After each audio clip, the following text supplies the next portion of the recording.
ज्या या व्यवस्थेने गाडून टाकलं, त्यात बुद्धांपासून, कबीरांपासून, संत रविदासांपासून, कैकय्यांपासून, बसवेश्वरांपासून ते सगळेजण इथे रांगेने आलेले आहेत.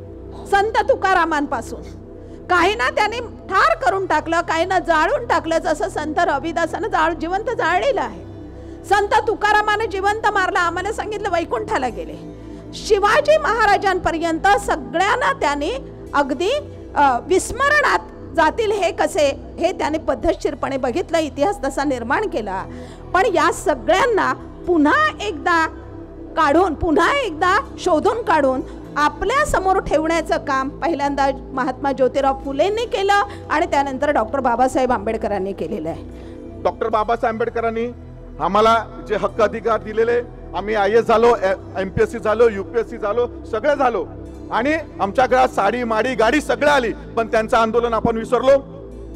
आम्ही त्यांच्या आंदोलनाला विसरून गेलो आणि आम्हाला जी नोकरी भेटली, जो व्यवसाय मिळाला, हे डॉक्टर बाबासाहेब आंबेडकरांच्या त्या त्यागामुळे मिळालेलं आहे. त्याच्यामध्ये माझं काही कार्यकर्तृत्व नाही, पण त्यांचं अपूर्ण राहिलेलं काम जर तुम्ही करू शकलात नाही, सगळं आपण एकत्र आलो नाही, बहुजन समाज जर एकत्र आलो नाही, तर वेगवेगळं करून तोडून मारलं जाईल आणि तुम्हाला सुद्धा भारताच्या बाहेर फेकलं जाईल. आणि ते आम्हाला सांगतात की तुम्ही भारतीय आहेत की नाही.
जगाला शांती, अहिंसा, समतेचा संदेश देणारे, स्त्री मुक्तीचे प्रथम उद्गाते तथागत गौतम बुद्ध, बहुजन संरक्षक, बहुजन प्रतिपालक, कुळवाडी कुळभूषण, रयतेचे राजे, छत्रपती शिवाजी महाराज व संभाजी महाराज.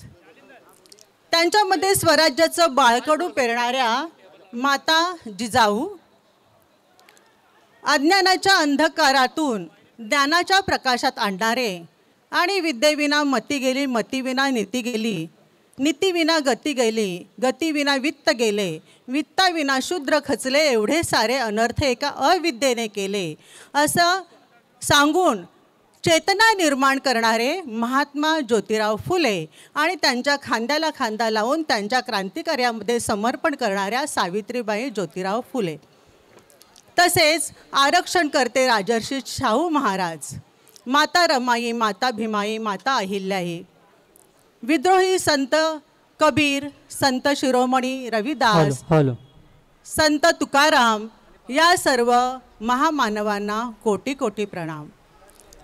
कालचे सारे मुके ते आज बोलू लागले, नी तुझ्या सत्यासवे शब्द तोलू लागले. कालचे सारे मुके ते आज बोलू लागले, नी तुझ्या सत्यासवे शब्द तोलू लागले. घे वसंता घे मनाच्या मोहराची वंदना, भीमराया घे तुला या लेकरांची वंदना, भीमराया घे तुला या लेकरांची वंदना. जयंतीनिमित्त सर्वांना खूप खूप शुभेच्छा. आपणा सर्वांचे हार्दिक अभिनंदन. इथे इतक्या मोठ्या संख्येने आपण जमलेलो आहोत त्यासाठी तुम्हाला सगळ्यांना खूप खूप धन्यवाद. संत रविदास, गुरु रविदास असं म्हणतात की पराधीनता पाप है जान लेहू रे मीत, पराधीनता पाप है जान लेहू रे मीत, पराधीन दीन प्राधीन सो कोण करे हे प्रीत. याचा अर्थ असा आहे की पराधीन म्हणजे जो दुसऱ्यावर अवलंबून राहतो, जो गुलाम असतो, त्याचा कोणीही सत्कार करत नाही, त्याच्यावर कोणीही प्रेम करत नाही. हजारो वर्षापासून आपण गुलामगिरीत होतो आणि संविधानाने आपल्याला माणसात आणलेलं आहे.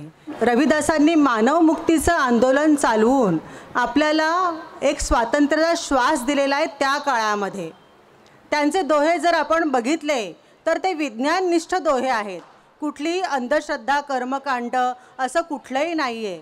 जर आपण ते दोहे प्राशन केले तर आपल्याला खरोखरच एक जाग येईल स्वातंत्र्य मिळवण्यासाठी. कारण का आज खूप आपल्यावर अन्याय होतो आहे आणि त्यासाठी आपण सगळ्यांनी एकत्र आलं पाहिजे.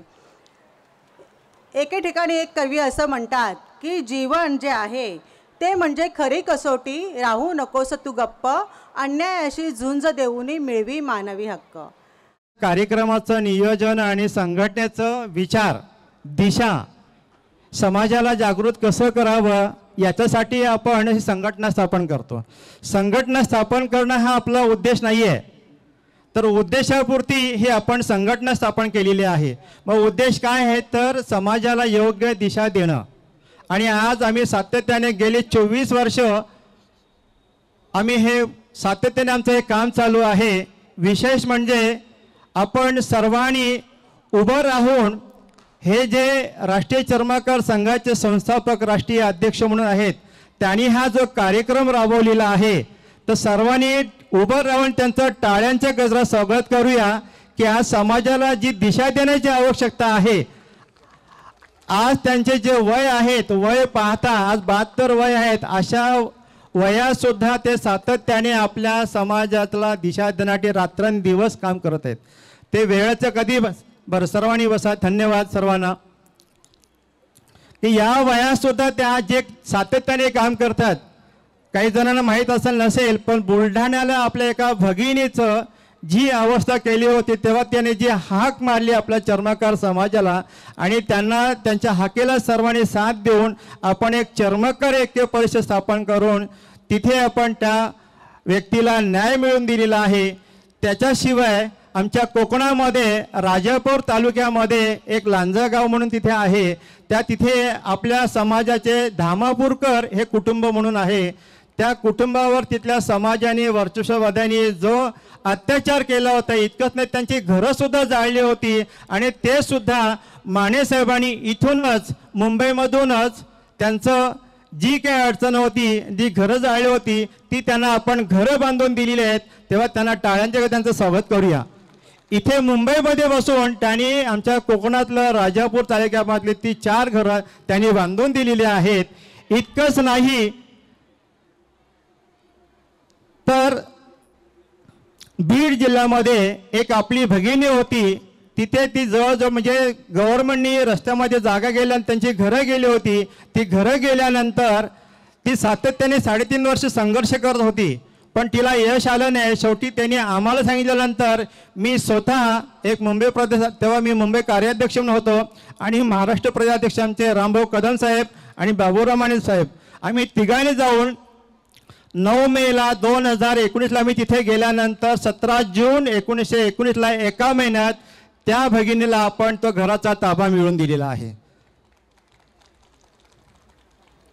असे अनेक सांगायला पुष्कळ आहेत पण वेळेचं बंधन असल्यामुळे मी फार काही सांगत नाही आहे. मी एवढं सांगेन की ही जी राष्ट्रीय चर्मकार जी संघटना स्थापन केलेली आहे ही का स्थापन केलेली आहे. सध्याची जी स्थिती जर पाहिली तर एकटा माणूस काही करू शकत नाही आहे. पण जर तुम्ही माने साहेबांच्या सोबत राहिलात, पाठीशी नव्हे सोबत जर राहिलात तर आपल्या अशा अनेक प्रश्न सुटतील आणि आपल्या समाजाला न्याय मिळेल. बघा, जर समाजाचं अस्तित्व टिकवायचं असेल, समाजाचं अस्तित्व टिकायचं असेल तर आपल्याला एकत्र येणं गरजेचं आहे. माणसासारखं जगायचं असेल आणि जीवनामध्ये जर आपल्याला काही करायचं असेल तर आपल्याला एकत्र आल्याशिवाय गत्यंतर नाही.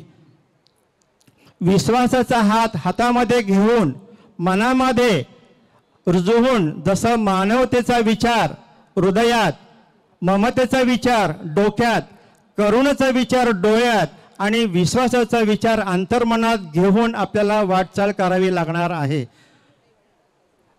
वैचारिक साखळी निर्माण केल्याशिवाय आपलं गत्यंतर नाही. नंतर पुन्हा एकदा मटका आणि खराटा आपली वाट पाहत आहे. आता आपण ठरवायचं आहे, आपण तिकडे स्वतःहून तिकडे जायचं आहे की त्यांनी आपल्याकडे यायचं आहे. विचार तर करावा लागणार आहे. म्हणून परिवर्तनाचं मूळ हे विचार परिवर्तन आहे. आणि याच उद्देशाने आम्ही हे राष्ट्रीय चर्मकार संघटना बाबूराव माने साहेबांनी स्थापन केलेली आहे. तेव्हा सर्वांनी आपण एकत्र येणं गरजेचं आहे आणि असंच तुम्ही सहकार्य करावं. जर तुम्ही पाठीशी उभं राहायला जर मानेसाहेब एखाद्या कलेक्टरकडे गेले आणि त्यांच्या मागे हजारोचं जर माप असेल तर आपण अनेक आपली कामं करून घेऊ शकतो. इथे आमचे परशुराम इंगोले आहेत, त्यांनी आता 14 फेब्रुवारीला जवळजवळ 250 लोकांचा आम्ही मोर्चा काढला. आपल्या गटई कामगारांवर सध्या मुंबईवर अत्याचार होत आहे. पण तिथे ज्याप्रमाणे कलेक्टर साहेबांना माने साहेबांनी जे कडाडून असे प्रश्न विचारले आणि त्यांना भांबावून सोडलं, त्यांना त्वरित निर्णय घ्यावा लागला की आम्ही याच्यापुढे कोणताही गटई कामगारावर अन्याय अत्याचार करणार नाही, अशी त्यांना भूमिका घ्यावी लागली. जेव्हा तुम्ही आमच्या पाठीशी राहणार तेव्हा हे आपण काम करू शकतो. आतापर्यंत आपण बघितल्या इथल्या व्यवस्थेने प्रत्येकाला जातीमध्ये वाटून टाकलं. 6742 जातीमध्ये आम्हाला वाटलं. त्याच्यामध्ये भारतामध्ये चर्मकार समाजाच्या 1200 जाती आहेत. महाराष्ट्रामध्ये वेगळ्या जाती आहेत. त्याच्यामध्ये ढोर आला, चांभार आला, मोची आला, कटवे आला, अनेक जाती आहेत. तर मान्यवर साहेबांनी गेल्या वर्षी याच मैदानामध्ये ढोर आणि चांभार या दोघांना एकत्र करून वधूवर मेळावा घेतला. तसेच आता काळ्या किल्ल्यामध्ये मागच्या 15 ते 20 दिवसापूर्वी ढोर चांभाराचा एकत्र वधूवर मेळावा झाला. हे सर्व करण्याचं कारण काय? ज्या उत्तर भारतामध्ये सर्व चर्मकार एकत्र आले, 1200 जातींना मान्यवर कांचीरामजी बेन मायावतींनी एकत्र केलं आणि बेन मायावती त्या ठिकाणी 3 वेळेस मुख्यमंत्री झाल्या, 4 वेळेस झाल्या, माफ करा. आणि का जेव्हा उत्तर भारतामध्ये डॉक्टर बाबासाहेब आंबेडकर जेव्हा गेले होते, आंबेडकरांनी सांगितलं होतं मैं भी चर्मकार की उपजाती हूं. मग जर बाबासाहेब आंबेडकर सांगतात की मैं चर्मकार की उपजाती हूं, तर मग मातंग असो, ढोर असो, चर्मकार असो, होलार असो, आम्ही सर्व चर्मकाराच्या उपजाती आहोत. चर्मकार काही जात नाही. जसं आपण म्हणतो सोना सुवर्णकार, तसा चर्मकार ज्यांचं ज्यांचं नातं चर्मकाराशी आहे. मग काहींनी काढलं, काहींनी घेतलं, काहींनी स्वच्छ केलं. आम्ही त्या ठिकाणी म्हणजे मोठा सोंडा वगैरे आसुडं चांबडं बांधले. चांभार बांधवांनी त्याच्या चपला बनवल्या. त्या इथं सगळं मी जात नाही. तर ज्या महापुरुषांची, महामानवांची, महामातांची आम्ही जयंती साजरी करतो. जानेवारीमध्ये आम्ही ज्या महामातेंची जयंती साजरी करतो, जिजामातेंची जयंती साजरी करतो, असा असंख्य आमचा महाराष्ट्र जर म्हटला तर महाराष्ट्रामध्ये असंख्य महापुरुष होऊन गेलेले आहेत. तेवढा वेळ आपल्याकडे नाहीये. पण ज्या माने साहेबांच्या सोबत आम्ही काम करतो ते माने साहेब काय करतात? ज्या विधानसभेमध्ये आज चर्मकार समाजाची एवढी लोक गेलेली आहेत, परंतु दुःख आम्हाला याचं होतं जेव्हा चर्मकार समाजाचे प्रश्न निर्माण होतात, आमचा आमदार त्या ठिकाणी प्रश्न मांडत नाही. तर का मांडत नाही? तर त्याला त्याच्या पक्षाचं बंधन असतं. बरोबर का नाही? त्यांचा पक्ष सांगून तेच अजेंडा ते लोक राबवतात. तर बंधूंनो, आपण माने साहेबाबरोबर जेव्हा मी काम करत असताना माने साहेबांनी सांगितलं तुम्ही कोणत्याही पक्षात काम करा, शिवसेनेत काम करा, राष्ट्रवादीत काम करा, भाजपमध्ये काम करा, आणखी काँग्रेसमध्ये काम करा, आरपीआयत काम करा, कोणत्याही पक्षात काम करा, परंतु फक्त आणि फक्त आम्ही या ठिकाणी यांच्याबरोबर फक्त चर्मकार मग आता गोरेगावकर यांनी सांगितलं, दुसरा एक प्रसंग सांगतो. या इथं मुंबई बांद्र्यामध्ये एक आपलं इन्स्टिट्यूट आहे आणि त्या इन्स्टिट्यूटमध्ये आपल्याच एका साबणे नावाच्या मुलाला त्या तिथल्या शिक्षकाने योगायोग असा साबणे नावाचा विद्यार्थी ढोर, त्याच्यावर अन्याय करणारा शिक्षक पण ढोरच. मग मला जेव्हा कळलं, मी जेव्हा तिथं गेलो तर असं कळलं. आता तो विषय थोडा वेगळा मी सांगत नाही, कारण तुमच्या मुली आमच्या मुली आहेत, या सर्व बसलेल्या आपल्या आया बहिणी आहेत. मग माने साहेबांना फोन केला, माने साहेब असा असा प्रॉब्लेम आहे, जरा तुम्हाला यावं लागेल. माने साहेब कॉलेजमध्ये एकटेच होते. एका कुठल्या तरी माने साहेब बोलले, अहो माझ्याकडे गाडी पण नाही. म्हणलं साहेब टॅक्सी करून या. माने साहेब एक टॅक्सी केली आणि एका कार्यकर्ता घेऊन कॉलेजला आले. माने साहेब जसे तिथे आले परिस्थिती सगळी बदली झाली. सगळे शिक्षक माने साहेबांना ओळखत होते आणि कार्यक्रम बदली झाला. त्या विद्यार्थ्यावर जो अन्याय झाला त्यांनी शिक्षकांनी माफी मागितली आणि तात्काळ 25,000 रुपयाची मदत त्या विद्यार्थ्याला केली गेली. हे सांगण्याचं कारण एकच आहे की नेत्यांना लोक ओळखतात, बरोबर का नाही. आणि नेता जेव्हा एखादा पोलीस स्टेशन जातो, आम्ही त्या ठिकाणी एका पनवेलला एक बाई होती, भांडे काम करत होती, होलार समाजाची होती. तिला कोणीतरी माझं कार्ड दिलं. तिने सांगितलं तुमचा प्रश्न ते इंगोले साहेब बरोबर करतील. आता मी घाबरलो, बोललो कोण बाई बाबा ही. ती बाईचा बिचाराचा प्लॉट त्या पनवेलच्या बाजूला कोणीतरी एका आगरी समाजाच्या माणसाच्यावर कब्जा केला होता. माने साहेबांना सांगितलं, माने साहेब, कदम साहेब, आम्ही सर्व त्या ठिकाणी गेलो. गेल्यानंतर त्या एसीपीने त्या माणसाला बोलून घेतलं, सांगितलं या बाईचा प्लॉट बरोबर पटकन दे, तुझ्यावर अॅट्रॉसिटी टाकते सगळे लोक. तर पटकन त्यांनी प्लॉट बाजूला दिला.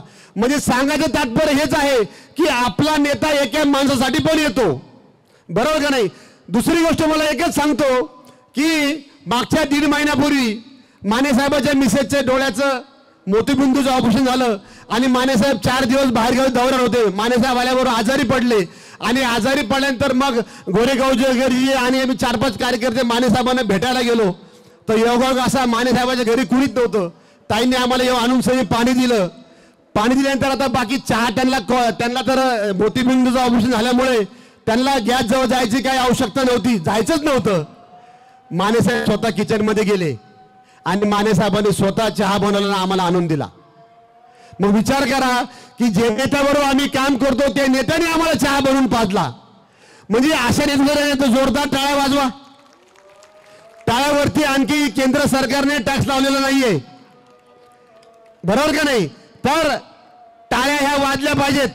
या ठिकाणी आपले सर धारामधले की ज्यांचं या ठिकाणी ज्यांनी गायन केलं त्यांनी एकदम जबरदस्त गीत गायले आणि त्यांनी गीतांमधून, कारण बाबासाहेब म्हटले होते की आमचे 3 भाषण आणि गायकाचं फक्त 1 गाणं. तर अशा प्रकारे त्यांनी पण जोरदार, यांसाठी पण जोरदार टाळ्या होऊन जाऊ द्या. कारण कार्यक्रमामध्ये जीव आणण्याचं काम त्यांनी आपल्याला केलेलं आहे. तर या ठिकाणी मी जाता एकच सांगतो, तर आपण जर महाराष्ट्रामध्ये खूप लोकसंख्येने कमी आहोत, मग लोकसंख्येने कमी असताना एकदा ढोर लढतो, एकदा चांभार लढतो, एकदा होलार लढतो. तर आपण या चांभार, ढोर आणि होलार सगळ्यांनी एकत्र आलं पाहिजे आणि एकत्र येऊन आपला नारा दिला पाहिजे आणि आपण एकत्र लढलं पाहिजे. ठीक आहे, बरेचशी लोक आहेत अशी धारावीमध्ये बसलेली, मुंबईमध्ये, महाराष्ट्रामध्ये. त्यांना जर म्हणलं चांभार, अरे साहेब ते चांभार तर वेगळे आहेत. अरे कसले वेगळे? ज्या ठिकाणी आम्ही जेव्हा गावामध्ये ज्या राहतो त्या ठिकाणी ढोर, चांभार आणि मातंग बाजूबाजूला राहतात. एकमेकाचे प्रश्न सोबत असतात, एकमेकाच्या घरी जातात. फक्त रोटी बेटी व्यवहार आमचा होत नाही. तर बंधूंनो जास्त काही वेळ घेणार नाही, तर फक्त एकच सांगतो, जो समाज अपना इतिहास भूलता है वो समाज कभी इतिहास लिखता नहीं. रविदास महाराजांनी कधी पण टाळ कुठले नाही. रविदास महाराजाचं आंदोलन हे भक्तीचं आंदोलन नव्हतं, तर रविदासाचं आंदोलन हे मानव मुक्तीचं आंदोलन होतं.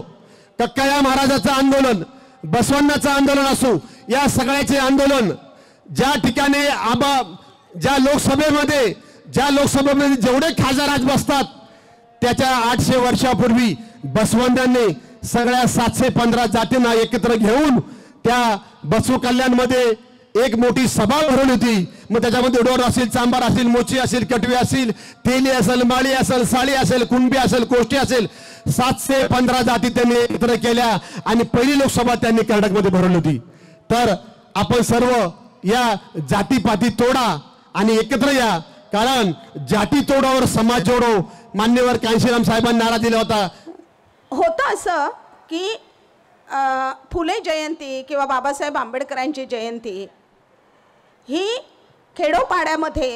खेडोपाड्यामधील बौद्ध वस्त्यांमध्ये किंवा झोपडीतील आणि मोठमोठ्या सोसायट्यातील बौद्ध वस्त्यांमध्ये जास्त प्रमाणात साजरी होते आणि त्या तुलनेत बाकीच्या समाजामध्ये कमी प्रमाणात साजरी होते. आज हा तुम्ही आदर्श घालून दिलेला आहे की संपूर्ण चर्मकार महासंघाच्या वतीने या महापुरुषांची भव्य दिव्य अशी जयंती साजरी करण्यासाठी सगळ्याच समाजाच्या बांधवांना तुम्ही एकत्र आणलेलं आहे आणि ही माझ्यासाठी खूप मोठी महत्त्वाची अशी बाब वाटते, ज्याचा आदर्श सगळ्यांनी घ्यायला पाहिजे. आता इथे गोरेगावकर साहेबांनी बोलताना सांगितलं, हिस्ट्री सांगितली थोडीशी. शारदा नवलेसुद्धा सूत्रसंचालन करताना सांगत आहे खूप, त्यामुळे मी त्याची पुनरावृत्ती करत नाही आहे. पण गोरेगावकर साहेबांनी सांगितलेला एक मुद्दा घेऊन मी पुढे जाते की त्यांनी एक छान अशी मांडणी केली की जो चर्मकार समाजाची, चर्मकार या शब्दाची त्यांनी व्युत्पत्ती सांगितली की चर्मकार यामध्ये फक्त आणि फक्त चपला तयार करणारा चर्मकार बांधव एवढाच नाही आहे, तर त्यामध्ये अजून ज्या काही उपजाती आहेत. म्हणजे त्यांनी सुंदर सांगितलं की बाबासाहेब आंबेडकरांनी सुद्धा उत्तर प्रदेशमध्ये भाषण केलं होतं, तेव्हा ते म्हणाले की मी सुद्धा याच समाजाचा आहे. खरोखरीच त्याचा अर्थ असा आहे की सेवेची कामं या व्यवस्थेमध्ये वैदिक व्यवस्था, त्यानंतरची मनुवादी व्यवस्था आणि या व्यवस्थेमध्ये सगळ्यात वरच्या स्थानी ब्राह्मण राहावा म्हणून त्यांचं संरक्षण करण्यासाठी क्षत्रियाला कामं दिली. त्यांना जे काही खायला अन्न बिन्न पाहिजे आहे ते निर्माण करण्यासाठी त्यांनी वैश्याला जबाबदारी दिली आणि त्यांची सेवा करायची. त्यांना ज्या वापरण्यासाठी वस्तू लागतील, त्यांना छान ऐशारामाचं लाईफ मिळावं अशी सेवा करण्यासाठी त्यांना कोणी मिळावं. आज कसं घरामध्ये सेवा करण्यासाठी पैसे देऊन नोकर-चाकर ठेवतो आपण, तर या समाज व्यवस्थेमध्ये पैसे न देता हे धर्माने तुम्हाला सांगितलंय असं म्हणून त्यांची सेवा करण्यासाठी म्हणून एक वर्ग त्यांनी तयार केला, ज्या वर्गाला आपण अतिशूद्र म्हणतो.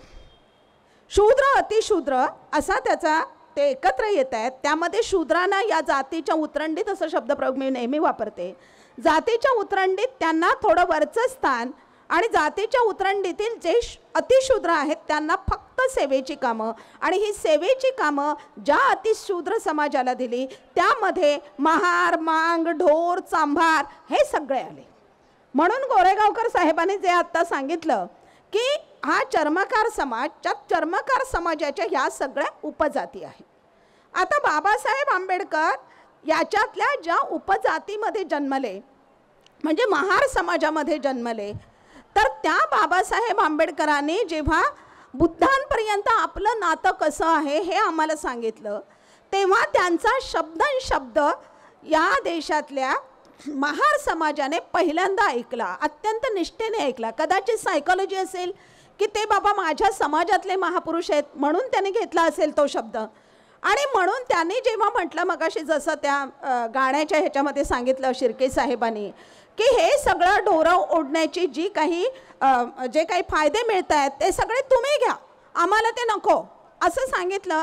आणि सगळ्या समाजाला सांगितलं की ज्या कामांना प्रतिष्ठा नाही आहे अशी सगळीच्या सगळी कामं तुम्ही सोडून द्या असं सांगितलं. आणि जो पूर्वाश्रमीचा महार समुदाय आहे त्या महार समुदायाने पुढचा पाठचा विचार न करता फक्त बाबासाहेबांचा शब्द म्हणून एका क्षणामध्ये देव्हाऱ्यातले देव त्यांनी सन्मानपूर्वक नदीत सोडून दिले आणि बुद्धांचा मार्ग त्यांनी अवलंबिला.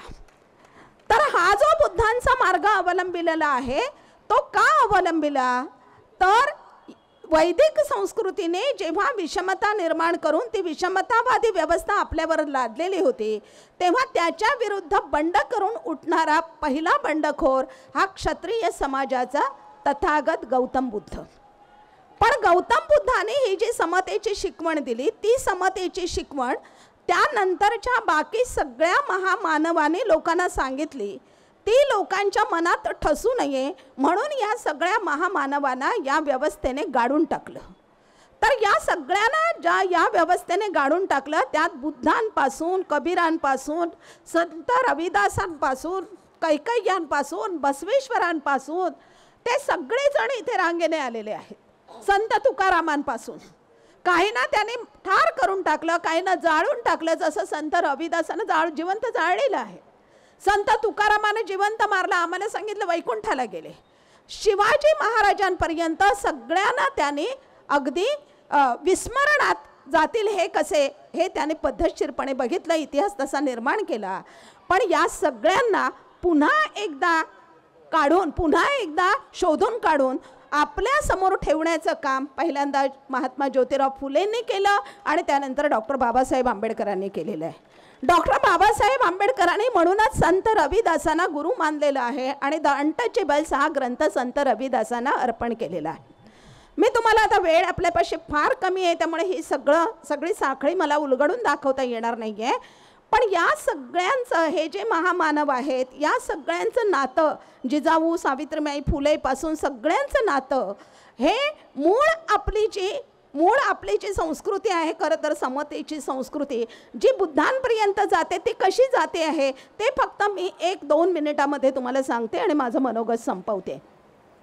तुम्हाला संत रविदासांनी सांगितलेले जे समतेचे विचार आहेत त्याच्यातला एक भारतीय साहित्याच्या इतिहासामध्ये गाजलेलं त्यांचं गीत म्हणजे बेगमपुराचं गीत. बेगमपुरा हे तुम्हाला सर्वांना माहिती असेल, संत रविदासांनी सांगितलं. हे संत रविदासांनी सांगितलेलं बेगमपुरा गीतामध्ये काय सांगितलंय त्यांनी, तर संत रविदासांनी त्या बेगमपुरामध्ये हे एक शहर आहे अशी कल्पना केली. म्हणजे त्यांनी मांडली ती आदर्श संकल्पना, त्याला कल्पितादर्श असं म्हणतात. तर ही आदर्श कल्पितादर्शाची संकल्पना अशी आहे की असं एक शहर आहे या भूमीमध्ये बेगमपुरा नावाचं की ज्या शहरामध्ये सगळेजण समतेने वागता आहेत. तिथे कोणी उच्च नाही, कोणी नीच नाही आणि कोणावर कसल्याही प्रकारची बंधनं नाहीत. त्याने असं म्हटलंय संत रविदासांनी की मी या शहरामध्ये मुक्तपणे फिरणारा एक ढोर आहे असं त्याने म्हटलेलं आहे. आता ही जी संत रविदासांची बेगमपुराची संकल्पना आहे ती संकल्पना आपल्याला पुढे कशी दिसते, मी आधी पुढे कशी दिसते तिथून येते. हीच संकल्पना संत कबीरांच्या अमर प्रेमगीत यामध्ये आपल्याला दिसते की ज्याच्यामध्ये त्यांनी सगळ्या समाजाने एकमेकांशी प्रेमाने वागायला पाहिजे, प्रेमाने वागणारा हा समाज अशी त्याने कल्पना दिली. म्हणजे अमरगीत याच्यातून त्यांनी ह्या कल्पितादर्शाची मांडणी केली. तीच मांडणी संत तुकारामांनी या वाळवंटामध्ये, पंढरपूरच्या वाळवंटामध्ये असा एक समाज आहे की ज्याच्यामध्ये त्या नगरीचा जो प्रमुख आहे तो सुद्धा स्वतः कष्ट करतो. म्हणजे स्वतःची सेवा करण्यासाठी त्याने कुणी कष्टकरी ठेवलेले नाहीत अशी रचना केली. आणि वाळवंटी घाई ते अभंग तुम्हाला माहिती असेल त्यांचा. तर अशा पद्धतीने ही संकल्पना संत रविदासांनी मांडली. आता मी तुम्हाला सांगते की आधुनिक काळामध्ये हीच संकल्पना फक्त भारतातच नाही तर पाश्चात्य देशामध्ये सुद्धा ही संकल्पना कशी मांडली गेली, इथून उचलून ही संकल्पना कशी मांडली गेली, तर थॉमस मूर नावाच्या एका विचारवंताने ही संकल्पना युटोपिया नावाने मांडली. तिथे सुद्धा त्याने असं म्हटलं की ज्या वेळेला गोऱ्या लोकांकडून आफ्रिकन लोकांवर अन्याय अत्याचार होत होते, तो अभिजन वर्गातला होता थॉमस मूर, उच्च वर्गातला म्हणजे. आणि त्याने असं म्हटलं की ह्या आफ्रिकेच्या दक्षिणेकडे, युरोपच्या दक्षिणेकडे म्हणजे आफ्रिकेसारख्या ठिकाणी असं एक शहर आहे की जिथे सगळेजण एकदम समान पातळीवर येऊन वागतात, कोणी कुणावर अन्याय अत्याचार करत नाही. म्हणजे या अशा पद्धतीने त्याने आदर्श अशा समाज रचनेची स्वप्न बघितली. आता हे जे आहे जे संत रविदासांचं बेगमपुरा तर फेमस आहे. बेगमपुरापासून खरं म्हणजे ही संकल्पना अशी पुढे आलेली सांगितली जाते. पण मी आता त्याच्या मागे जाते. बेगमपुरा याची संकल्पना जी संत रविदासांनी सांगितली त्याचं नातं, त्याचं मूळ हे बुद्धाने सांगितलेल्या संकल्पनेत आहे. बुद्धाने ही संकल्पना सांगितली, त्याचं नाव आहे सुक्कवती. सुक्कवती अशा पद्धतीची संकल्पना बुद्धाने मांडली आणि बुद्धाने मांडलेली ही जी म्हणजे जिथे सगळे समतेच्या मूल्याने वागता आहेत, समतेने नांदता आहेत, कोणीही नीच नाही, कोणीही कमी नाही, अशा पद्धतीने बुद्धाने ही संकल्पना मांडली आणि ती संकल्पना प्रत्यक्षात आचरणात आणली सम्राट अशोकाने. सम्राट अशोकाच्या राज्यामध्ये ही संकल्पना प्रत्यक्षात आचरणात आणली गेली. कालांतराने काय झाले की याचा जो प्रभाव आहे तो प्रभाव जवळजवळ साधारणतः 1000 वर्षानंतर या मनुवाद्याने कमी करून टाकला. त्यांना जाळून टाकलं, बुद्ध भिक्खूंना तक्षशिला जाळून टाकली, त्यांचे ग्रंथ नाहीसे केले. पण तरीसुद्धा त्या विचारांचा प्रभाव या देशामध्ये होता आणि तो आपल्याला संत कबीरांपासून, संत रविदासांपासून, संत तुकारामांपासून या संत चळवळीमध्ये आपल्याला तो प्रभाव दिसून येतो. जयंती आपण खूप बघितलेल्या आहेत, जयंती आपण खूप पद्धतीने साजरी करतो, आनंद व्यक्त करतो, पण ह्या महापुरुषांची विचारधारा समजून घेण्यासाठी आपण काय किती प्रयत्न करतो हे आपल्याला समजून घेतलं असलं पाहिजे.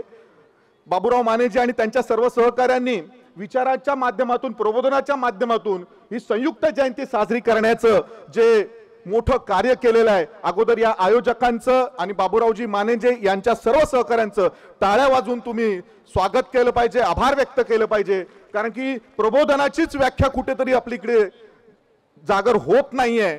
आज जयंतीचं हिडीस बिडीस सगळं बघत बघत आपण वाईट वाटतं की महापुरुष हे डोक्यावर घेऊन नाचण्यासाठी आहेत की डोक्यात घेऊन आपलं जीवन व्यतीत करण्यासाठी आहेत हेच आपल्याला कळत नाहीये. म्हणून महापुरुषांच्या जयंतीनिमित्त त्यांच्या विचारांना उजाळा देण्यासाठी आपण काहीतरी केलं पाहिजे. मग हे जे महापुरुष होऊन गेले, तथागत गौतम बुद्धांपासून ते अण्णाभाऊ साठेंपर्यंत जी हे महापुरुषांची एक साखळी होऊन गेली, ते आपल्या प्रत्येक वेगवेगळ्या जाती धर्मामध्ये त्यांचा जन्म झालेला आहे.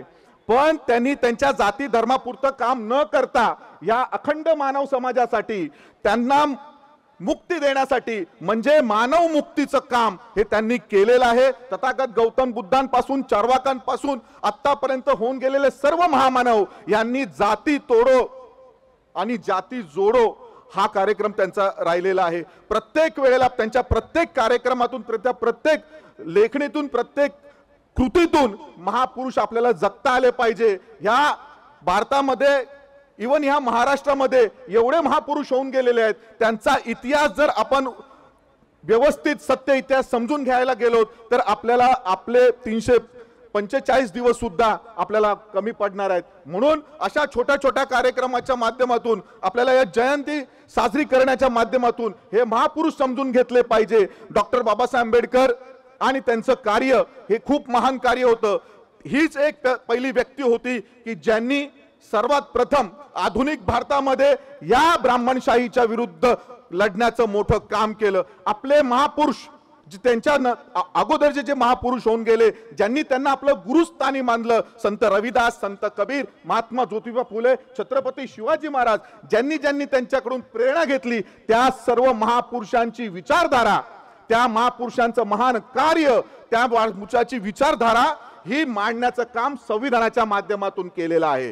छत्रपती शिवाजी महाराजांनी त्यावेळेला मनुस्मृती नाकारून, सप्तबंदी नाकारून सर्व मराठा बहुजन समाजाच्या हातामध्ये, 18 पगड जातीच्या हातामध्ये तलवार दिली होती. म्हणजेच आत्ताच्या घडीला आपल्याला डॉक्टर बाबासाहेब आंबेडकरांनी तीच संविधानाच्या माध्यमातून ताकद दिली. छत्रपती शिवाजी महाराजांचा मनुस्मृती कायद्याप्रमाणे जो अपमान झाला होता, तो भविष्यामध्ये त्यांचे शिष्य डॉक्टर बाबासाहेब आंबेडकरांनी महाडच्या चौदार तळ्याच्या पायथ्याशी, म्हणजेच रायगडच्या पायथ्याशी तो मनुस्मृती दहन करून, म्हणजेच आत्ताच्या घडीला मराठे सुद्धा शूद्र आहेत हे सिद्ध झालेलं आहे. कारण की छत्रपती शिवाजी महाराज हिंदू पथपातशाही राखणारे होते, त्यांचा सुद्धा अपमान या ब्राह्मण व्यवस्थेने केलेला, त्यावेळेच्या सनातनी प्रवृत्तीने केला, त्यांच्या राज्याभिषेकाला विरोध केला. आताच्या सर्व मराठ्यांनी आपल्याला तपासून बघितलं पाहिजे की आपण खरंच हिंदू आहोत का. हा प्रश्न आहे. आम्ही हिंदू हिंदू हिंदू म्हणून किती दिवस या धर्माच्या पाठीमागे पडणार आहोत. का आमच्या महापुरुषांचं त्यांनी बदनामी केली, का आमच्या महापुरुषांना मनुस्मृती कायद्याप्रमाणे मारलं गेलं, हा साधा विचार मराठा समाजाने केला नाही. म्हणून आज त्यांना मराठा समाजाला आरक्षणाची गरज लागते आहे. का डॉक्टर बाबासाहेब आंबेडकर त्याच वेळेला 340 कलमानुसार आम्हाला देत होते, दिलं होतं. पंजाबराव देशमुख स्वतः त्याच्यामध्ये सामील झाले होते. पण आमच्या त्यावेळेच्या मराठा समाजाचा हा त्यांच्यावरती झालेले संस्कार असू दे किंवा त्यांना चुकीचा इतिहास समजला असू दे किंवा त्यावेळेचं त्यांचं अज्ञान असू दे, आमच्या मराठा बांधवांनी ते ऍक्सेप्ट केलं नाही. आणि आज तोच समाज, मराठा समाज आज आरक्षण मागतोय. ही खूप मोठी शोकांकित आहे. जे बाबासाहेबांनी त्याच वेळेला आम्हाला दिलं होतं, म्हणून बाबासाहेबांना मराठा समाज खूप प्रिय आहेत, कारण की त्याच वेळेला त्यांनी आम्हाला आरक्षण दिलं होतं. पण आमची नाकारतेपणा आम्ही तो स्वीकारला नाही. का स्वीकारला नाही तर या देशामधला ब्राह्मणी व्यवस्थेने तयार केलेला सांस्कृतिक दहशतवाद, ऐतिहासिक दहशतवाद, इतिहासाच्या माध्यमातून, इतिहासाच्या लेखनाच्या माध्यमातून आमच्यावरती खोटे महापुरुष थोपवले गेले. आम्हाला खोटा इतिहास सांगितला गेला. आम्हाला रविदास कळू दिले नाही, आम्हाला महात्मा ज्योतिबा फुले कळू दिले नाही, आम्हाला डॉक्टर बाबासाहेब आंबेडकर कळू दिले नाही. आम्हाला काहीतरी भलतंच सांगितलं गेलं. हे सर्व झालं इतिहासाच्या लेखनामुळे, चुकीच्या लेखनामुळे. आजही पाठ्यपुस्तकामध्ये असा चुकीचा इतिहास लिहिला जातो. आम्ही जेव्हा शाळेमध्ये होतो तेव्हा तोच इतिहास वाचलो होतो. पण जेव्हा आम्ही प्रबोधनाच्या मध्ये आलो, मराठा सेवा संघ संभाजी ब्रिगेडच्या माध्यमातून प्रबोधन आमचं झालं, तेव्हा आम्हाला कळलं की हे महापुरुष सगळे आपलेच आहेत. तथागत गौतम बुद्ध आमचाच आहे, आम्हालाच कळू दिला नाही. हे महापुरुष जोपर्यंत या जयंती दिनाच्या निमित्त आपण समजून घेणार नाहीत, त्यांचं कार्य समजून घेणार नाहीत, त्यावेळेला ही गुलामी होती. आता आपल्यावरती RSSच्या माध्यमातून, या भाजपच्या माध्यमातून आधुनिक गुलामी लादण्याचं काम चालू आहे. आरक्षण असू दे, कुठलाही लढा असू दे, हा भाजप आणि RSSचा एजेंडा आहे साहेब. आपल्यावरती आधुनिक गुलामी लादली जाते आहे आणि आपण बघत नाही आहोत. मी स्पष्ट बोलणार, कारण की प्रबोधनकार ठाकरे प्रबोधनाची व्याख्या सांगतात. समाजाचं हित कशात आहे आणि समाजाचं अनहित कशात आहे, सत्य कशात आहे आणि असत्य काय आहे, हे समाजाला निपक्षपातीपणे मांडणं, परकडपणे मांडणं म्हणजेच प्रबोधन करणं. ही प्रबोधनाची व्याख्या केशव सीताराम ठाकरे यांनी केलेली आहे. म्हणून समाजासमोर सांगताना निपक्षपातीपणे सांगितलं पाहिजे आणि सत्य सांगितलं पाहिजे. समाजाचा शत्रू कोण आहे आणि समाजाचा मित्र कोण आहे. आज ज्या ज्या घटना या आपल्या समोर येत आहेत, टीव्हीच्या माध्यमातून येत आहेत, हा सर्व प्रोपोगंडा आहे. आपल्याला आरक्षणाच्या माध्यमातून दूर झाकण्यात येतं. आमचे शैक्षणिक प्रश्न मिटलेले नाहीत, आमचे रोजगाराचे प्रश्न मिटलेले नाहीत. अशा सर्व प्रश्नांपासून आपल्याला दूर करण्यासाठी हे प्रोपोगंडा विषय आता मीडियाच्या माध्यमातून ट्रायल चालू आहे. बहुजन समाजाची ट्रायल घेतले जात आहे, लिटमस चेक घेतले जात आहेत की अजून हे जागृत आहेत की नाहीत. हे जागृत नाहीत म्हणून ही ट्रायल आहे. जर ही जागृत असती बाबूरावजी, तर हा पूर्ण पटांगण हे खचाखच भरलं असतं. अजूनही आपला बहुजन समाज झोपेचं सोंग घेऊन पडलेला आहे. तो झोपलेला नाही, झोपेचं सोंग घेऊन संपलेला आहे. डॉक्टर बाबासाहेब आंबेडकरांनी आम्हाला जे हक्क अधिकार दिलेले, आम्ही IAS झालो, MPSC झालो, UPSC झालो, सगळे झालो आणि आमच्या घरात साडी माडी गाडी सगळं आली. पण त्यांचं आंदोलन आपण विसरलो. आम्ही त्यांच्या आंदोलनाला विसरून गेलो आणि आम्हाला जी नोकरी भेटली, जो व्यवसाय मिळाला, हे डॉक्टर बाबासाहेब आंबेडकरांच्या त्या त्यागामुळे मिळालेलं आहे. त्याच्यामध्ये माझं काही कार्यकर्तृत्व नाही. पण त्यांचं अपूर्ण राहिलेलं काम जर तुम्ही करू शकलात नाही, सगळं आपण एकत्र आलो नाही, बहुजन समाज जर एकत्र आलो नाही, तर वेगवेगळं करून तोडून मारलं जाईल आणि तुम्हाला सुद्धा भारताच्या बाहेर फेकलं जाईल. आणि ते आम्हाला सांगतात की तुम्ही भारतीय आहेत की नाही. अशी परिस्थिती आजच्या घडीला आलेली आहे. कालच जी घटना घडली दुर्दैवी, त्याच्यामध्ये हिंदू मुस्लिम सांगण्यात येतं. अरे काय लावलंय तुम्ही, काय प्रोपोगंडा करतायत. तिथे प्रत्यक्ष गेलेले नागरिक वेगळं सांगतायत सोशल मीडियावरती आणि तुमचा गोदी मीडिया वेगळं दाखवताय आम्हाला. अरे काय चालवलंय तुम्ही या देशामध्ये. भारतीय राज्यघटना ही राज्यघटनेच्याच माध्यमातून संपवण्याचा कार्यक्रम चालू आहे साहेब. काल परवा दादरमध्ये मुस्लिम समाजाला मुस्लिम आहेस का म्हणून मारलं गेलं. हिंदू मुस्लिम पुन्हा घडवण्याचा प्रयत्न. आणि आमचे जे मूळ प्रश्न आहेत, शिक्षण, रोजगार, बेरोजगार, जे काय आमचे मूळ प्रश्न आहेत, शेतकऱ्यांचे प्रश्न आहेत, हे सगळ्या समाजाचे प्रश्न आहेत, ह्याच्यापासून डायव्हर्ट करण्यासाठी हा सगळा नवीन एजेंडा आमच्या समोर आणलेला आहे. आपल्याला कोणाचं गुलाम व्हायचं आहे की नाही ते बघून घ्या. मी तर ह्या महापुरुषांचाच गुलाम राहणार. मला या भाजप RSSचा गुलाम व्हायचं नाही. मी तर रस्त्यावर उतरणार, मी बोलणार. आणि ते विधेयक सुद्धा जनसुरक्षा कायद्याच्या माध्यमातून आता इथे बोललो, 21 जुलैच्या नंतर बोललो तर माझ्यावरती कडक कायदा होणार, आतमध्ये टाकणार. म्हणून आता चाललंय, चला रस्त्यावर उतरूया. या जनसुरक्षा कायद्याच्या विरोधात आपल्याला बोलता आलं पाहिजे. नाहीतर तुम्ही हा कार्यक्रम सुद्धा पुढच्या भविष्यात घेऊ शकणार नाही, अशी परिस्थिती येऊन ठेवलेली आहे. आज चर्मकार समाज आमचा कधीच एकवटलेला नव्हता. चर्मकार समाज हा एकमेकापासून विभागला गेला होता, कारण जातीमध्ये विभागला गेला होता. पण मी एक म्हणजे चर्मकार समाजाची एक स्त्री आहे. वयाच्या 7वीपासून ते मॅट्रिकपर्यंत राष्ट्रसेवा दलामध्ये काम केले. साने गुरूंचे विचार घेऊन मानव हा सर्व एक आहे, एकत्र असला पाहिजे, लोकांच्या सुखदुःखात मदत केलं पाहिजे, ह्या विचाराने मी राष्ट्रसेवा दलामध्ये मॅट्रिकपर्यंत मी काम केले. मॅट्रिकच्या नंतर जेव्हा जातीयतेची दंगल सुरू झाली आणि ज्यावेळेस इथे राजा ढाले, गंगाधर घाडे, परत नामदेव ढसाळे, सगळं ह्या सर्वांनी जेव्हा दलित पॅन्थर काढली, त्या जातीयतेची दंगल होती, अनेक लोकांचे घरं जात होते. त्या काळात मी दलित पॅन्थरची संरक्षण मंत्री म्हणून मी तेव्हा काम केलेली आहे. आणि त्याच्यानंतर त्यावेळेस मी संरक्षण मंत्री म्हणून काम केली. रात्री 12-12 वाजेपर्यंत आमच्या मिटिंग चालायच्या.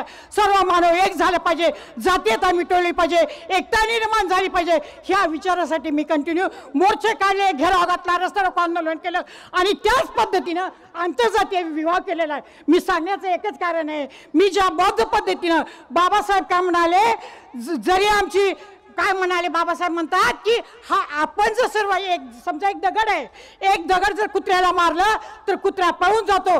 तोच दगड जर एखाद्या मधमाशाच्या गोळ्यात टाकला तर सगळ्या ज्या मधमाशा अंगावर धावून येतात आणि त्यावेळेस तो माणूस धरणीला पडतो. तसंच तुम्ही एकत्र या, संघटित व्हा आणि संघर्ष करा, असं डॉक्टर बाबासाहेब आंबेडकरांनी सांगितले. आणि दुसरी गोष्ट मी तुम्हाला हे सांगू इच्छिते, जेव्हा आम्ही सर्व दोष ब्राह्मण समाजाला देऊ शकत नाही, हा ब्राह्मणवादाला देऊ शकतो. कारण ब्राह्मणवाद त्या काळात सुद्धा बाबासाहेबांना सुद्धा मदत केली आहे, मुस्लिम समाज सुद्धा बाबासाहेब आंबेडकरांना मदत केली आहे. फक्त ब्राह्मणवाद RSSच्या लोकांनी हे जातीयते मानून एकमेकापासून दूर लोटण्याचा प्रयत्न करत आहे. तर मी सेवा दलात काम केली, भारी बहुजन महासंघामध्ये आता सध्या कार्यरत आहे, भारतीय बौद्ध महासभेमध्ये काम करते आणि परत वंचित बहुजन आघाडीमध्ये काम करते. आणि जिथं काय आहे तिथे मी मोर्चे घेराव करत असते, लंगडे करणं काम करत असते. आणि माझ्या सर्व चर्मकार समाजाला एकत्र या, सर्व धर्म एकत्र या, मानव हा एकच जात आहे, स्त्री पुरुष एवढीच जाती आहेत, बाकी सर्व समाज एक आहे. आपल्याला वेगवेगळ्या करण्यासाठी आताच एका सरांनी सांगितलं ना, वेगवेगळ्या करण्यासाठी आपल्याला दूर केलेलं आहे. तर ते मोडून आपण सर्व एकत्र येऊत आणि एकसंघ होत आणि आपला भारताचा जो ध्वज आहे, तिरंगा ध्वज, तोच कायम ठेवला पाहिजे. संविधान हे कायम ठेवलाच पाहिजे, संविधानासाठी आम्ही लढलंच पाहिजे. संत श्री गुरु रविदास महाराजांचा एक छोटासा अभंग आहे आणि तो मी तुम्हाला सांगतो. तुम चंदन हमें रंड बापुरे, संग तुम्हारे बासा, नीच रुके ऊंच भय गंध सुगंध निवासा, माधव सत्संगत शरण तुम्हारे, तुम मख फूल सुपेद सपियल, हम बपुरे जसकीरा, सत संगत मिल रे माधव जैसे मधुक मकीरा, जाति ओचा पाति ओचा जन्म हमारा, राजा राम की सेवा न किए कह रविदास जमारा. ह्या अभंगातला एकच शब्द तुम्हाला मी सांगतो, सतसंगत मिल रे माधव जैसे मधुक मकीरा. गुरु रविदास महाराजांनी 650 वर्षापूर्वी तुम्हाला हे सांगितलंय की तुम्ही असं राहा की सतसंगत मिल रे माधव जैसे मधुक मकीरा. मधुमाशासारखं राहा. मधुमाशा त्या पोळ्यात किती तादात्म्य असतात, कधी कुणाला मोजता आलं नाही. अनंत तादाने असतात, प्रत्येकात विष आहे, पण त्या एकामेकाशी भांडत नाहीत, एकामेकाचा हेवा देवा करत नाहीत, एकामेकाची चुगली निंदा करत नाहीत. मधमाशाचा दुसरा गुण असा आहे की मधमाशा किती किलोमीटर जातील पण गहाणीवर बसणार नाहीत. त्या कधीही गहाणीवर बसणार नाहीत, त्या फुलावरच बसणार. तर रविदास महाराजांनी 650 वर्षापूर्वी हे तुम्हाला सांगितलंय की तुम्ही चुकीचं खाऊ नका, चुकीचं पिऊ नका, चुकीचं वागू नका आणि चुकीचं बोलू नका. मधमाशाचा तिसरा गुण असा आहे की मधमाशी किती किलोमीटर जाईल पण मध आणेल आणि तो मध आणल्याच्या नंतर त्या पोळ्यात ठेवल आणि त्या पोळ्यातला मध असा ती मधमाशी मानणार नाही की मी मध आणलेला माझ्या मुलांनीच खाल्ला पाहिजे, हा हे कधी मानणार नाही. तर प्रत्येकाने कुठं ना कुठं आपलं योगदान ह्या कामाला देणं फार गरजेचं आहे. मधमाशीचा चौथा गुण असा आहे की मधमाशीला छेडल्याच्या नंतर ती काय करते हे आम्हाला सगळ्यांना माहिती आहे. तसं प्रत्येकाने एका चौथा गुण मधमाशीचा अत्यंत महत्त्वाचा आहे की मधमाशीच्या पोळ्यामध्ये एक राणी माशी असते आणि त्या राणी माशीप्रमाणे राणी माशी ऑर्डर देईल तेच काम करतात आणि त्या राणी माशीचं काम इतकं महत्त्वाचं असतं की अत्यंत महत्त्वाचं असतं त्या राणी माशीचं काम. तसं माने साहेबांचं काम आहे. माने साहेबांचे ह्याच्या आधी आमचे संबंध आलेले आहेत, आम्ही त्यांच्यासंग काम केलेलं आहे. त्यांच्या लक्षात असेल नसेल मला नाही माहिती, पण मी ह्या सगळ्या संघटनांशी काम केलेलं आहे. पण ज्यावेळेस हे लक्षात आलं की संत श्री गुरु रविदास महाराजांचं इतकं मोठं वाङ्मय आहे आणि इतकं त्यांचे 40 शब्द आणि एक अभंग गुरुग्रंथ साहेबमध्ये, मित्रांनो हे तुम्हाला माहीत नसेल की ज्या देशाने आपल्यावर 150 वर्ष राज्य केलं त्या देशात गुरु रविदास महाराजांच्या जयंतीची सुट्टी आहे. दुसरी गोष्ट अशी की त्या इंग्लंडमध्ये आपल्या भारतातले 5 पार्लमेंट मेंबर तिथं चर्मकार समाजाचे त्या पार्लमेंटमध्ये आहेत. आता हे फार सांगायचं होतं पण वेळ नाही आहे, तरी कृपा करून संत श्री गुरु रविदास महाराजांचं वाङ्मय माझ्याकडे शिल्लक आहे, कुणाला असेल तर घ्या, ते फुकट मी वाटतोय आणि ते वाचन हे करा आणि रविदास महाराजांच्या ह्याप्रमाणे तुम्ही एवढे बोलून मी 2 शब्द माझे संपूर्ण मला वेळ दिल्याबद्दल संयोजकाचा मी आभार मानतो. धन्यवाद बाबूराव सोनवणे साहेब. आपण महामानवांच्या जयंतीचा आणि समाजासाठी ज्यांनी यापूर्वी फार मोठं योगदान दिलेलं आहे, आता त्यांचं वय झालेलं आहे, अशा लोकांना शोधून शोधून राष्ट्रीय चर्मकार संघाची ही मंडळी त्यांना जीवन गौरव पुरस्कार देऊन या वयामध्ये त्यांना त्यांच्या कार्याच्या संदर्भातला, त्यांच्या योगदानाच्या संदर्भातला थोडासा दिलासा आम्ही या ठिकाणी देण्याचा प्रयत्न करतोय. आणि त्यानिमित्ताने आज या ठिकाणी आपण सगळे प्रचंड संख्येने या ठिकाणी उपस्थित आहातच, परंतु व्यासपीठावर या ठिकाणी माझ्यासोबत सातत्याने काम करत असलेले आमचे राज्याचे अध्यक्ष सन्माननीय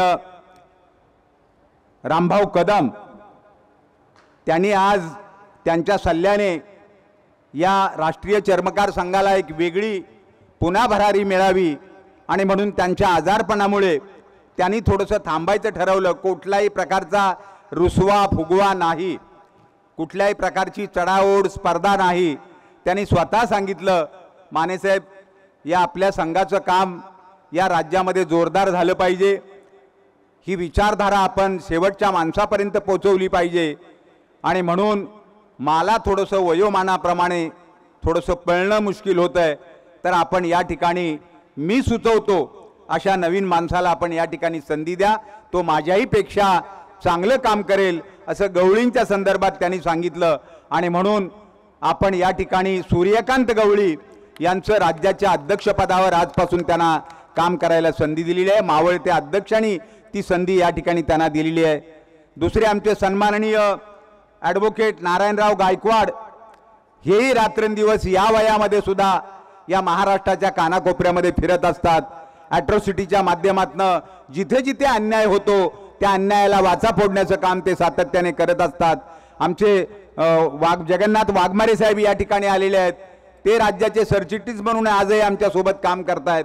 त्याच्यानंतर आता आपल्याला अत्यंत सामाजिक चळवळीच्या संदर्भात खोलवर जाऊन ज्यांनी माहिती दिली त्या आशाताई कांबळे यांनी आपल्याला त्यांच्या अभ्यासानुसार या ठिकाणी आपल्याला चळवळीच्या संदर्भात, महामानवांच्या कार्यकर्तृत्वाच्या संदर्भात सुद्धा या ठिकाणी चांगली माहिती दिली.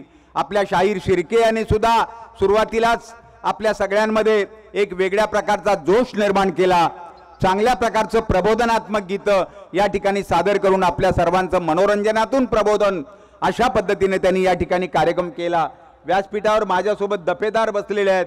आमचे राणे साहेबांनी सुद्धा मराठा समाजातल्या समाजाची कशी फसवणूक झाली, बाबासाहेब आंबेडकरांनी सर्वांसाठीच कसं काम केलं खरं म्हणजे त्यांचा फार अभ्यास आहे, त्यांना आणखी वेळ हवा होता, पण आपल्या सगळ्यांची चुळबुळ लक्षात घेता अनेक वक्ते या ठिकाणी बोलणार होते, परंतु त्या सर्वांना आम्ही थोडंसं थांबवलं. तेच म्हणाले नाही मानेसाहेब आता तुम्हीच बोला, कारण लोक उठतायत जातायत. ही चळवळ आपल्या रक्तात भिनायला पाहिजे. चळवळ जर आपल्याला कळली नाही तर ही आपली चळवळ किंवा आपली ही चुळबुळ अशीच सुरू राहणार आहे. आणि म्हणून चळवळ आपण गांभीर्याने घेतली पाहिजे. अरे मुंबईसारख्या शहरात आपण राहतोय आता, म्हणून इथे अस्पृश्यता, चातुर्वर्ण, शिवाशिव या गोष्टीपासून आपण थोडे दूर आहोत. परंतु आपल्या आईवडिलांनी किती भोगले हे राणेसाहेबांनी सांगितलं मगाशी. कितीतरी सहन केलंय, कितीतरी अस्पृश्यतेच्या संदर्भात आपल्याला शिवशिवी आपल्याला हजारो वर्ष काही लोकांनी पुस्तक उघडू दिले नाही, शेकडो वर्ष आपले हातपाय बांधून टाकले. आणि म्हणून या ठिकाणी जाती अंताच्या लढाईमध्ये ही फार पूर्वीपासून चालत आलेली लढाई आहे. या जाती अंताच्या लढाईमध्ये ज्यांनी काम केलं ते काम खऱ्या अर्थानं आपल्याला प्रगतीला, आपल्या सगळ्यांच्या प्रगतीला कारणीभूत ठरलेलं आहे. आणि म्हणून या ठिकाणी अनेक लोक बसलेले आहेत. सगळ्यांचं नाव घेतलं पाहिजे. आपले सोनटक्के साहेब औरंगाबादवरनं या ठिकाणी आलेले आहेत, आबासाहेब पतंगे आहेत, प्रकाश दिघे आहेत, आमच्या राष्ट्रीय चर्मकार संघाचे नेते सन्माननीय राजेंद्र बाविस्कर या ठिकाणी आहेत.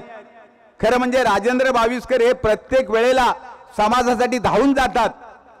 तर आम्ही असं ठरवलं की राजेंद्र बाविस्करांना आपण जीवन गौरव पुरस्कार देऊया, ते फार पळतात. तर त्यांनी मोठ्या मनानं आम्हाला असं सांगितलं की नाही मानेसाहेब मी तुमच्या सोबत काम करतो, जर तुम्ही मला जीवन गौरव पुरस्कार इकडे डिक्लेअर केलात तर मात्र समोरच्या लोकांची अशी भावना होईल की ते वशिल्याने पुरस्कार दिले जातात की काय.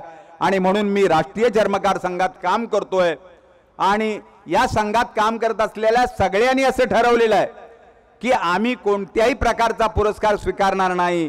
आम्ही इतर समाजातल्या लोकांचं कार्य मान्य करू आणि त्यांना पुरस्कार देऊ.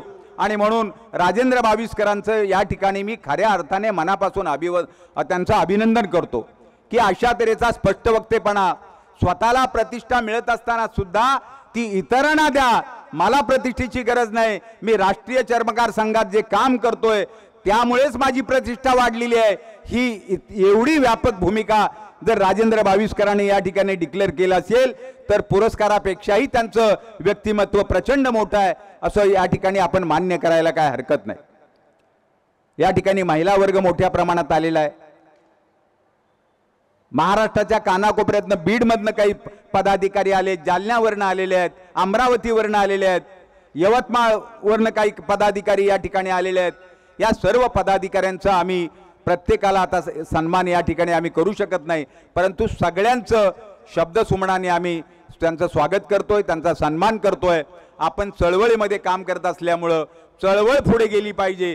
चळवळीमध्ये माझा मान राहिला, त्याचा सन्मान झाला, मला बोलावलं नाही, मला खुर्ची दिली नाही, असे अनेक लोक आहेत. पण त्यांनी आता एक लक्षात घेण्याची गरज आहे की आपल्या सन्मानापेक्षा समाजाचा सन्मान खऱ्या अर्थाने मोठा आहे. आणि म्हणून आपण समाजाच्या सन्मानाकडे अधिक लक्ष दिलं पाहिजे. आणि राष्ट्रीय चर्मकार संघाने गेल्या अनेक वर्षापासून एक व्यापक भूमिका घेतलेली आहे. चांभार ढोर होणार नाही. तर या महाराष्ट्रामध्ये, या देशामध्ये जेवढ्या चर्मकार समाजामध्ये जाती आहेत त्या जातीने आपल्याला विभागून टाकलेलं आहे. त्यामुळे आपली ताकद छिन्न होत गेलेली आहे. चांभार, ढोर, होलार, जाट, मादिगा, अहिरवार, मोची, जयस्वार अशा अनेक जाती आहेत. 100-125 जातीमध्ये आपण विभागलो गेल्यामुळं आपण त्या जाती कुरवाळत बसलोय. त्या जातीच्या चौकटी मोडून आपण एका जातीमध्ये मिसळायला तयार नाही. आपण चांभार म्हणतो, आपलं चांबड्याबरोबर नातं आहे, पण तरीही एक वेगळी जात कोणीतरी आपल्याला चिटकवलेली आहे. आणि त्या जाती कुरवाळत असताना आपल्यातली ताकद कमी होत चाललेली आहे. आणि त्यामुळे राज्यकर्ते आपल्या प्रश्नाकडे लक्ष देत नाहीत, इतर राजकीय पक्ष आपल्याकडे नीट बघत नाही, सरकार सुद्धा आपल्या मूलभूत प्रश्नाकडे सुद्धा दुर्लक्ष करतंय. याचं कारण आपण जाती जातीत विभागलोय. आपण सर्वांनी एकत्र आलं पाहिजे आणि एकत्र येऊन आपण खऱ्या अर्थाने आपल्या अस्तित्वामागचा अर्थ शोधला पाहिजे, तरच खऱ्या अर्थाने चर्मकार समाजाच्या प्रश्नाकडे सरकार लक्ष देईल, वेगवेगळ्या प्रकारचे राजकीय पक्षाचे लोक लक्ष देतील. आणि म्हणून राणेसाहेब आपण या ठिकाणी जी भूमिका मांडलीत ती अत्यंत महत्त्वाची आहे. त्या भूमिकेनुसार भविष्यात आम्ही काही वळणं घेऊ, काही पावलं टाकू आणि त्या दृष्टीनं काम करायचा निश्चितपणे आम्ही प्रयत्न करू. राष्ट्रीय चर्मकार संघ या राज्याच्या कानाकोपऱ्यात पसरलेला आहे. अगदी विदर्भ, मराठवाडा, चंद्रपूर, इकडे जळगाव, धुळे, मालेगाव, इकडे पश्चिम महाराष्ट्रात सातारा, सांगली, कोल्हापूर, कोकणामध्ये सुद्धा अनेक गावामध्ये, अनेक तालुक्यामध्ये, अनेक जिल्ह्यामध्ये आपण गेलेलो आहोत. आणि म्हणून ज्यांना ज्यांना राष्ट्रीय चर्मकार संघात काम करायची भूमिका आहे, भावना आहे, त्यांनी जरूर आमच्याशी संपर्क साधावा.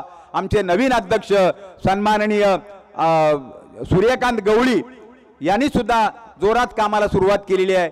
धारदार तलवारीसारख्या बोलत असलेल्या आपल्या मीराताई शिंदे यांना सुद्धा बोलायचं होतं. त्यांचं भाषण आपण ऐकलं असतं तर निश्चितपणे एक वेगळ्या प्रकारचा भाषेचा चमत्कार घेऊन आपण घरी गेला असतात.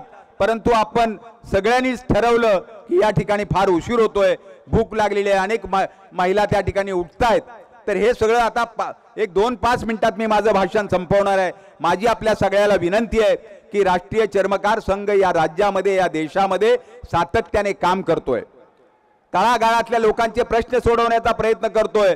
मग त्याच्यामध्ये फक्त चांबार, ढोर, होलार किंवा तत्सम ज्या जाती आहेत, जयस्वार, मादिगा यांचेच नाही, तर मराठा समाजातल्या ओबीसी समाजातल्या सुद्धा दुबळ्या माणसांच्या प्रश्नामध्ये आम्ही लक्ष घातलेलं आहे.